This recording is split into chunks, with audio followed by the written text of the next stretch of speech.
নমস্কার। মেক মানির পক্ষ থেকে আমি কৌশিক চ্যাটার্জি এবং আমাদের মেক মানি চ্যানেলের অন্যতম সদস্য জয়দীপ সিনহা আমাদের মধ্যে আজকে উপস্থিত আছে। আমরা সপ্তাহ দুয়েক আগে একটা ভিডিও করেছিলাম, সেখানে আমরা নিফটি এবং প্রাজ ইন্ডাস্ট্রি একটা স্টকের সম্পর্কে একটু ধারণা দিয়েছিলাম।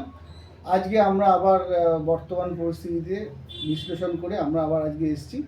তো আজকে আমাদের এই আলোচনা শুরু করার আগে একটা বিষয় একটু জেনে নেব। বর্তমানে যে ভারতবর্ষ শেয়ার বাজার তথা বিশ্বের যে ডামাডোল অবস্থা চলছে, এই জিও পলিটিক্যাল ব্যাপারে তার পরিস্থিতিটা কোন দিকে যাচ্ছে সে সম্পর্কে একটু ছোটোখাটো বিশ্লেষণ করবেন আমাদের জয়দীপদা। আচ্ছা জয়দীপদা, এই আমাদের এই বর্তমান এই জিও পলিটিক্যাল ইস্যুতে যে স্টক মার্কেটে তার যে প্রভাব এসছে, এর কারণটা কি, কারণ উৎপত্তি হচ্ছে সে সম্পর্কে যদি একটু ছোট্ট করে আমাদের দর্শকদের জন্য বলুন। আমাদের ভারতবর্ষের 80% তেল গালফ ওয়ার থেকে আসে, গালফ থেকে আসে, এবং আশেপাশের সব দেশেই গালফের থেকেই আসে, এবং পৃথিবীর 80% তেল ওদের উপরে নির্ভর। আচ্ছা, 80% তেল নির্ভর, যার জন্য ব্যাপারটা হচ্ছে তেলের যে মানে পলিসি আর কি, পলিসি অনুযায়ী যে স্বাভাবিক সাপ্লাই চেন বন্ধ হয়েছে ডিউ টু ওয়ার। এই ওয়ারটা যদি বেশি দিন লাস্টিং করে তাহলে দেখা যাচ্ছে যে ডলারের দাম ক্রমশ রুপি অ্যান্ড ডলারের দাম ক্রমশ বাড়ছে। অলরেডি 92 রুপিসে চলে এসছে, এবং তেল পার ব্যারেল $100 চলে গেছে, যা $70-75 ছিল।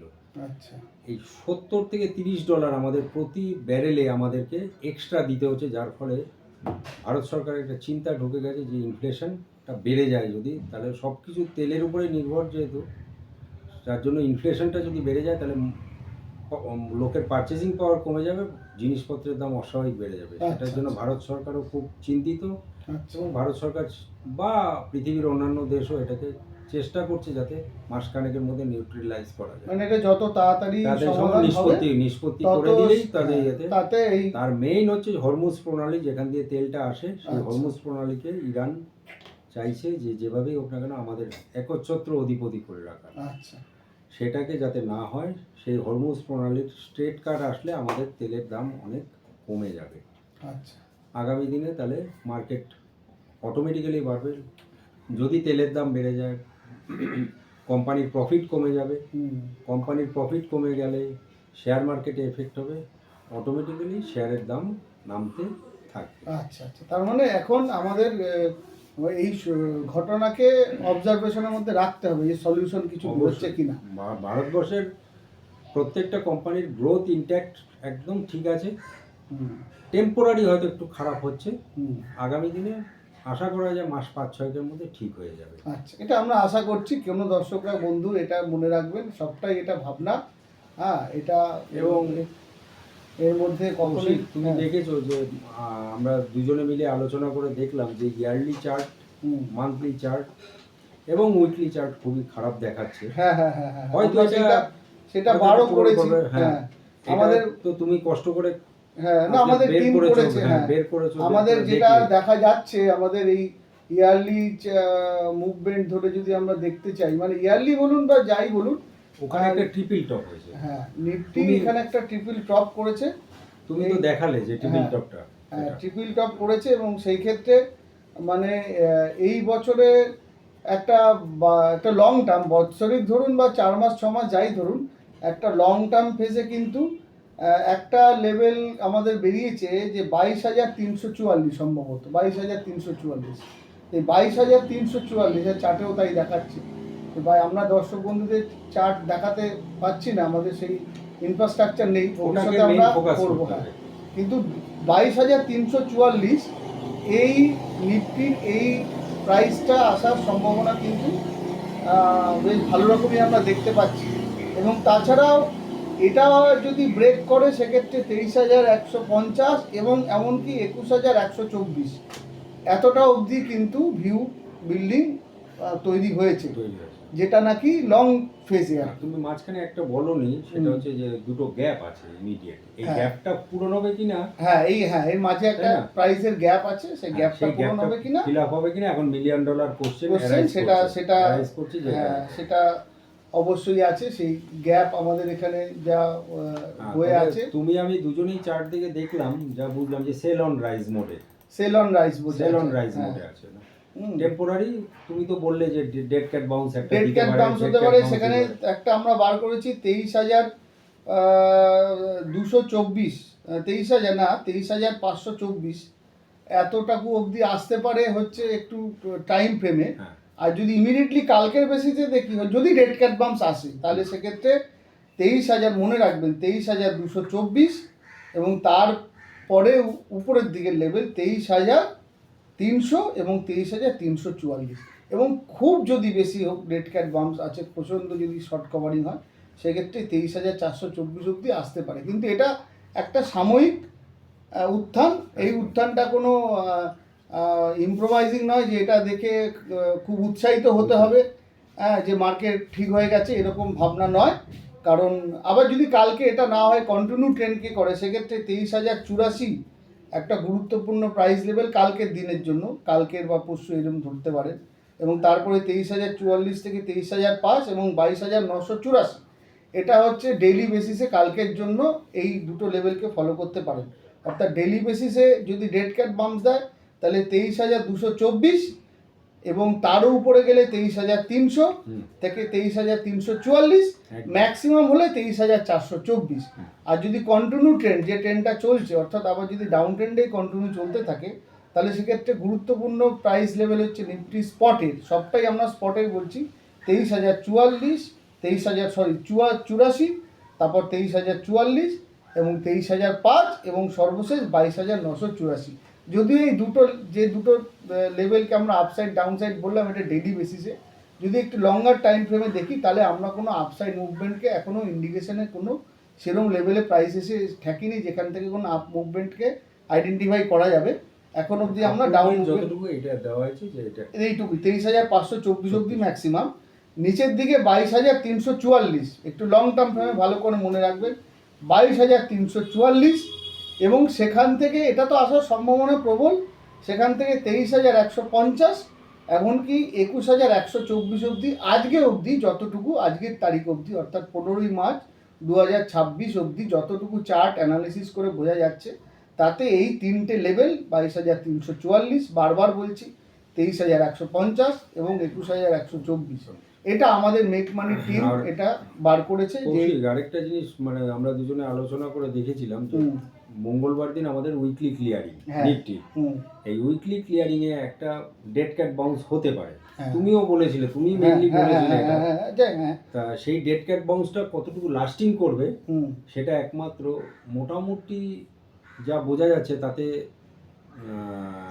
মঙ্গলবার দিন 10:30 থেকে 11টার মধ্যে বোঝা যাবে যে ডেড ক্যাট বাউন্স লাস্টিং হবে কি হবে না না নিচে। তবে ইয়ারলি চার্ট এখন যেটা ডিসকাশন করি, long term time frame, yearly, monthly, weekly, long term time ফ্রেমে যারা আমাদের অ্যাসোসিয়েশন আছে, যারা আমাদের ইনস্টিটিউটের কাছে, আমাদের কাছে চার্ট অ্যানালিসিস শেখে, আমরা দর্শক বন্ধুদের এটা ভবিষ্যতে চেষ্টা করব আমরা চার্টটাকে খুলে দেখাবার। আমাদের এখনও সেই ইনস্ট্রুমেন্ট আমরা রেডি করতে পারিনি। তো আমরা মূলত মেটাস্টক বলে একটা সফটওয়্যার আছে, সেখান থেকেই আমরা চার্ট অ্যানালিসিস করি। এবং আমাদের যারা সদস্য আছে, যারা এই টিমে আছে, যারা লার্নার আছে, তারা আমাদের এখান থেকে এই অ্যানালিসিস করা শিখছে, আরও অনেক কিছু শিখছে। আমরা সামান্য যতটুকু আমরা পারছি আপনাদের সঙ্গে শেয়ার করছি মাঝে মাঝে। এছাড়াও আমরা কতগুলো আগের দিনও আলোচনা করেছিলাম যে স্টক মার্কেটে ট্রেডিং করার সময় মনে রাখবেন যে ট্রেডিং করা বা যে কোনো ট্রেডিং মানে, অনেকে ভেবে থাকে যে ইন্টারডে ট্রেডিং, অপশন ট্রেডিং, শুধু ট্রেডিং করা মানে, আমাদের ভাষায়, মেক মানি টিমের ভাষায়, ট্রেডিং করা মানে কিন্তু খালি ইন্টারডে আর ফিউচার অপশন নয়। ইনভেস্টমেন্ট করাটাও আপনাকে সেই হিসেবে ধরি, যে এটাও একটা one kind of trading, time ফ্রেমটা বেশি। কৌশিক, তুমি একটা জিনিস বললে না যে আমাদের একটা টেলিগ্রাম গ্রুপ আছে, ওখানে ডেইলি আপডেট। হ্যাঁ, আমাদের সেটা আগে পুরনো যারা আছে চ্যানেলে যারা দেখেছেন, আমাদের টেলিগ্রাম একটা গ্রুপ আছে, আমরা তার লিঙ্ক দিয়ে দিই। আপনারা চাইলে প্রত্যেক দিন নিফটির লেভেল এবং টাইম টু টাইম সেখানে আমাদের শেয়ারের নাম এবং বিভিন্ন নিফটির লেভেল, অপশনে কাজ করার ক্ষেত্রে যতটুকু হেল্প পাওয়া যায় সেই ইনফরমেশনটুকু আমরা দিই। সবটা ইনফরমেশন, আমরা কোনো কল প্রোভাইড করি না, কারণ আমরা কোনো সেবি রেজিস্টার্ড অ্যানালিসিস নই, পুরোটাই আমাদের এডুকেশন পারপাস।